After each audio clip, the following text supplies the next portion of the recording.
Pada dasarnya, puncak dari kajian diri adalah menemukan inti dari kalimat la haula wa la quwwata illa billah, yaitu tiada daya, tiada upaya. Illa billah adalah jawaban secara otomatis ketika kita sudah memahami, sudah menyadari tentang la quwwata. Maka ketika kita benar-benar menyadari diri kita, siapa diri kita, dan menemukan bahwa diri ini adalah tiada, bahwa diri ini adalah tiada upaya, maka disitulah kita akan menyaksikan, kita akan menemukan billah, bahwa yang kuasa, bahwa yang ada adalah Allah, dan sejatinya bahwa diri kita ini tiada.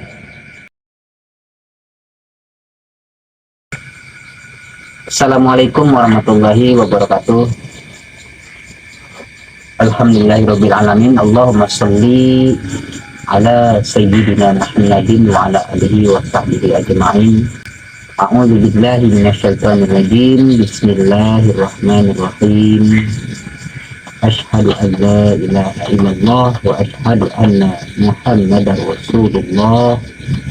Allahumma shalli ala sayyidina Muhammad wa ala alihi sayyidina Muhammad. Di video kali ini, sahabat sekalian, khusus di channel kami ini, bagi yang baru bergabung, adalah channel tentang kajian Ma'rifatullah yang kita bahas mungkin secara dasar, saling berbagi lah intinya, tidak ada niat untuk menggurui, tapi mudah-mudahan apa yang tersampaikan ini mengandung hikmah dan pembelajaran khusus bagi diri pribadi, dan mudah-mudahan juga terbias kepada sahabat sekalian. Dan apa itu ilmu Ma'rifatullah, dan yang pada intinya ilmu Ma'rifatullah adalah ilmu untuk kita bisa mengenal Allah, karena ilmu ma'rifat adalah sebagai dasar kita beragama. Karena menurut keterangan ya tadi, bahwa awaluddin fi ma'rifatullah, bahwa awal dari kita beragama adalah mengenal Allah. Ketika kita sudah memahami tentang ilmu ma'rifat, itu adalah ilmu tentang mengenal Allah, jalan untuk kita bisa mengenal Allah, timbul pertanyaan, bagaimana cara kita untuk bisa mengenal Allah? Cara untuk kita bisa mengenal Allah yang menjadi dasar untuk kita bisa beragama, yaitu adalah dengan man arafa nafsah faqad arafa rabbah. Siapa yang kenal dirinya, maka akan mengenal Tuhannya. Maka dari situ mungkin di video kali ini kita akan membuka tentang kajian diri, kajian untuk mengenal diri, untuk bagaimana kita bisa mengenal diri. Pada dasarnya, puncak dari kajian diri adalah menemukan inti dari kalimat la haula wa la quwwata illa billah, yaitu tiada daya, tiada upaya. Illa billah adalah jawaban secara otomatis ketika kita sudah memahami, sudah menyadari tentang la quwwata. Maka ketika kita benar-benar menyadari diri kita, siapa diri kita, dan menemukan bahwa diri ini adalah tiada, bahwa diri ini adalah tiada upaya, maka disitulah kita akan menyaksikan, kita akan menemukan billah, bahwa yang kuasa, bahwa yang ada adalah Allah, dan sejatinya bahwa diri kita ini tiada. Cuman memang perjalanan untuk bisa mengenal diri ini tidak bisa hanya sekedar kita melalui apa bahasanya, hanya sekedar dari pengetahuan. Karena apa yang saya sampaikan dan tersampai kepada teman-teman semua ini hanya dalam bentuk pengetahuan. Tetapi kajian diri adalah kajian pribadi masing-masing, untuk bisa masuk ke dalam diri dan melihat diri kita sendiri. Dari mana kajiannya atau dari mana alatnya untuk kita bisa mengenal diri? Dari setiap perjalanan kita, teman-teman. Inilah kitabnya. Alam semesta inilah kitabnya. Momen-momentum yang kita hadapilah kitab.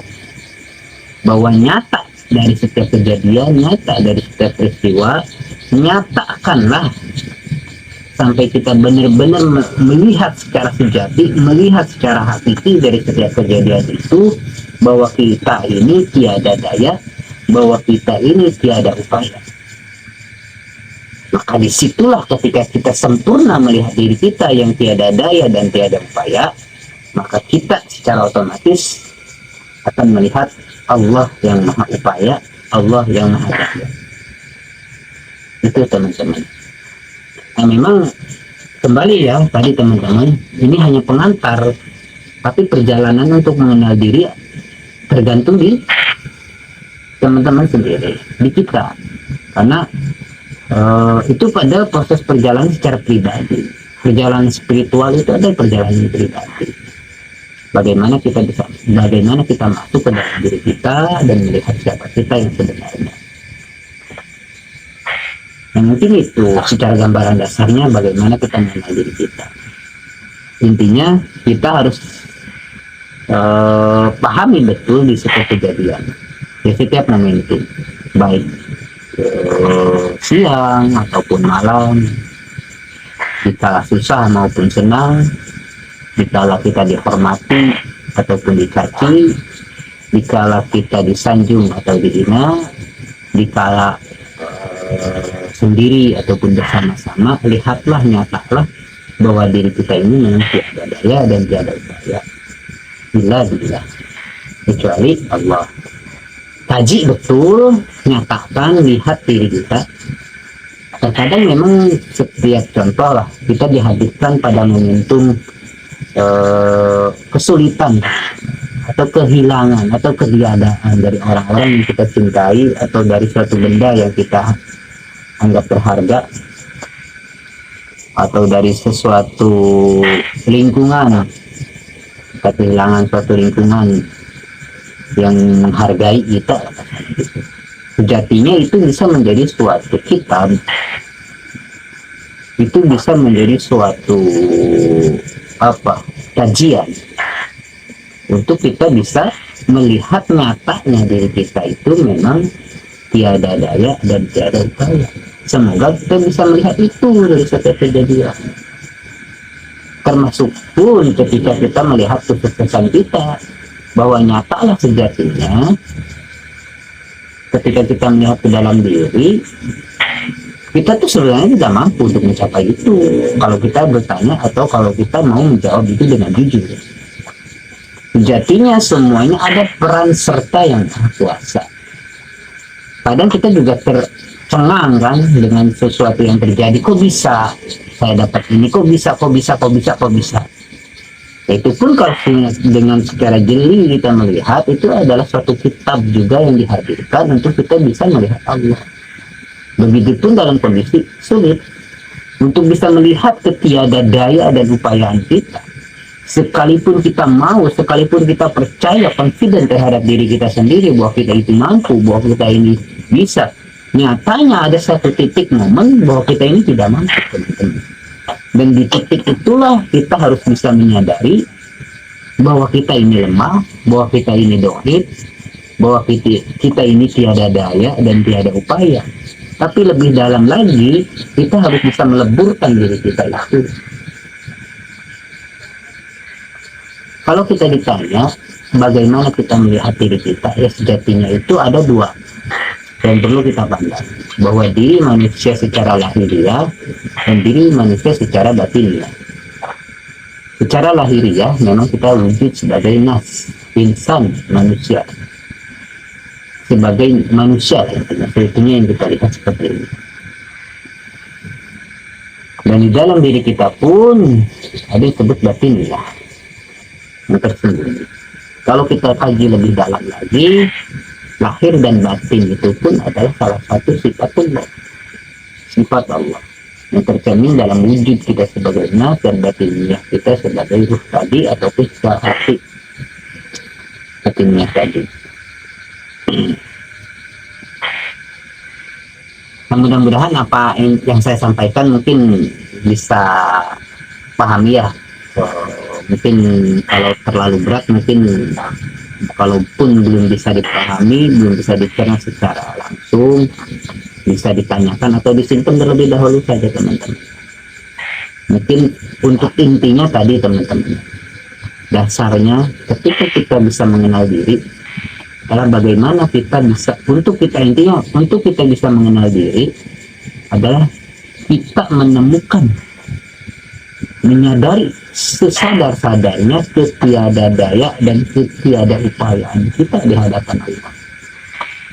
Maka secara otomatis ketika kita menyadari hal itu, maka kita akan otomatis menyaksikan yang maha kuasa, yang maha daya, yang maha upaya. Dan mungkin itu video kali ini, mudah-mudahan ini bisa menyadarkan kita untuk menjadi bekal kita mengenal diri kita dalam setiap kejadian, dalam setiap ayat-ayat Allah yang nyata yang dihadirkan dari setiap peristiwa, dari setiap momentum yang kita jalani, teman-teman. Intinya apapun kejadiannya, mau dipandang sesulit apapun, mau dipandang semudah apapun, mau dipandang sesusah apapun, mau dipandang sebahagia apapun, nyatakanlah di hadapan Allah bahwa kita tiada daya, tiada upaya. Nyatakanlah dari ketiada daya dan upaya itu Allah yang ada, Allah yang daya, Allah yang upaya. Nah, mungkin untuk di video kali ini itu yang kita bahas. Untuk berikutnya nanti akan kita kaji untuk di video berikutnya. Alhamdulillah, wassalamualaikum warahmatullahi wabarakatuh.